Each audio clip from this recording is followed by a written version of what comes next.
So we're here today to discuss the significance of Edmund Rice and its importance in our school community. St Joseph's proudly stands with and supports St Joseph's Primary School in Kinseka, Uganda.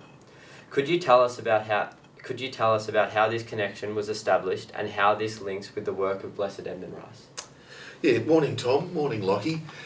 The connection between Kinseka and St Joseph's goes back probably about 15 years. Mr Tobias spoke with Father Nestus, the parish priest in the Manya parish, and said, could you identify a really, really poor area?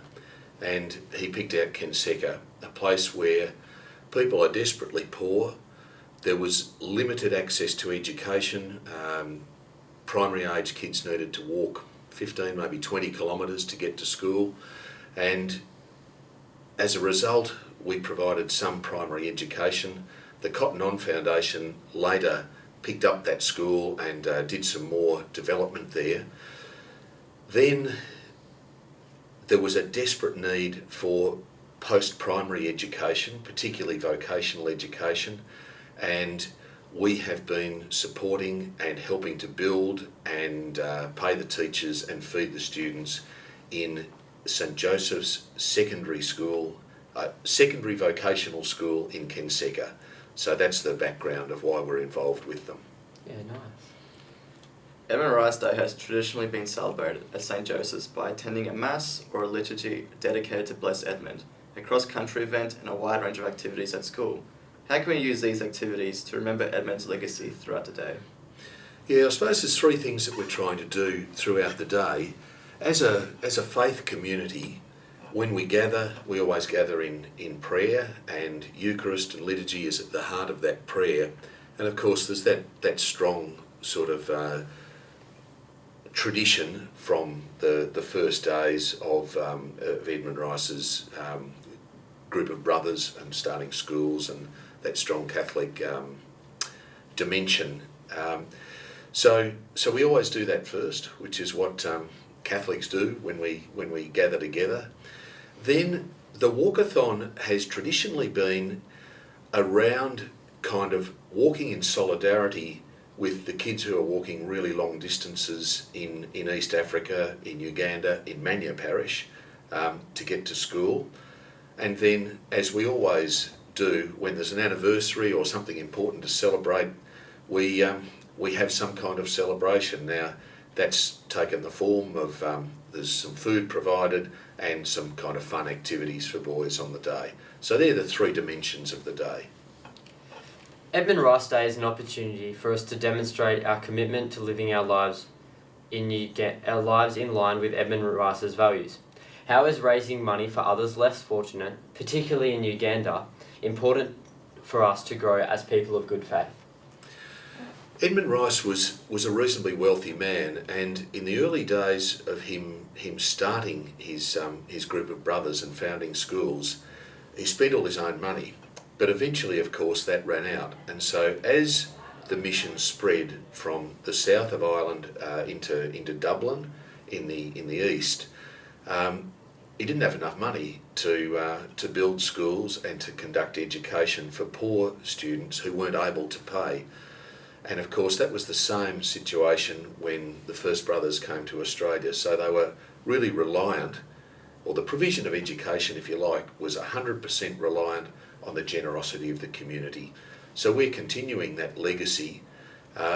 Things are a bit different now here. We're okay, but things are not okay in Uganda. And if we don't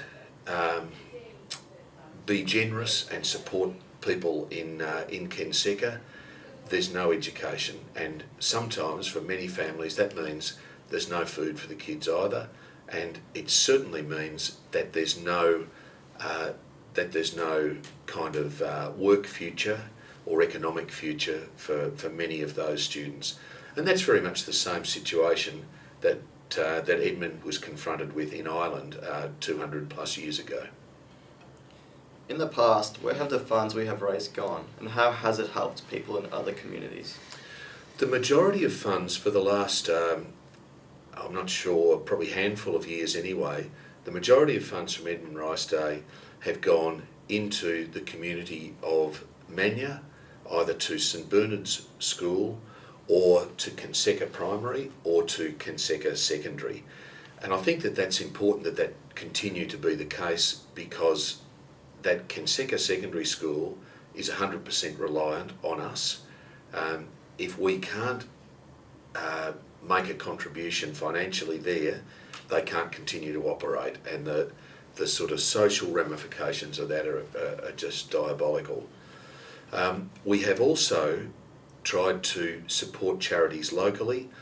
We've supported the Lifeboat Foundation, which supports survivors of sexual abuse.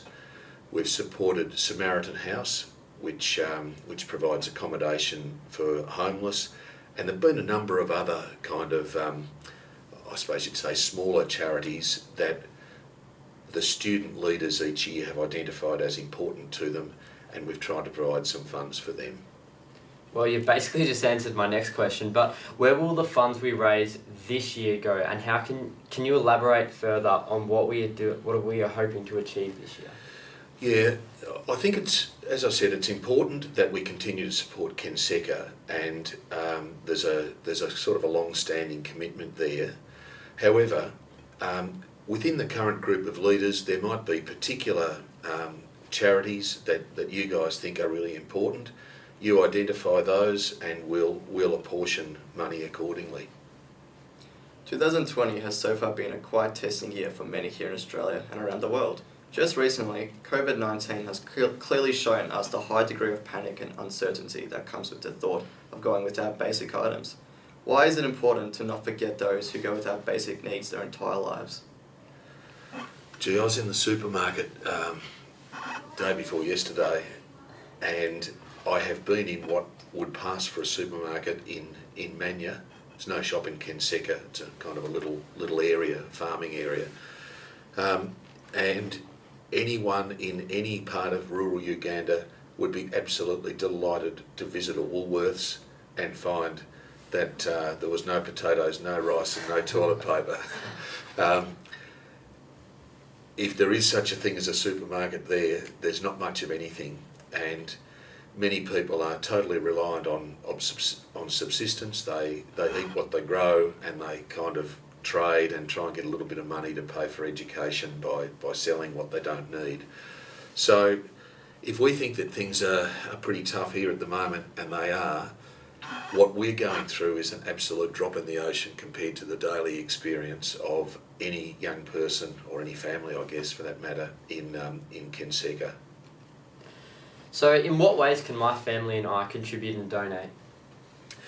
The mechanism for donating, our preference, and most people find the easiest mechanism is online, and there'll be details provided in a letter that's going out shortly to all families.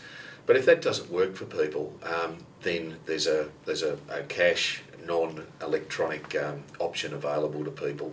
But we would encourage everybody to try and use the online. It's much simpler for just mechanisms here at school. What is, though, really important, the economic slowdown that's being felt across the world will flow out to everywhere, and it will flow out to places like Uganda, and the ramifications here are serious. The ramifications there are just desperate. So I would really encourage everybody to be as generous as you possibly can as you support our Edmund Rice Day appeal. Well, thank you, Mr. Patch, for your time and taking the time to answer our questions about Edmund Rice Day and how we can donate. Thanks, Tom. Thanks, Lockie. Great Thanks, to Sam. chat with you. Thank you.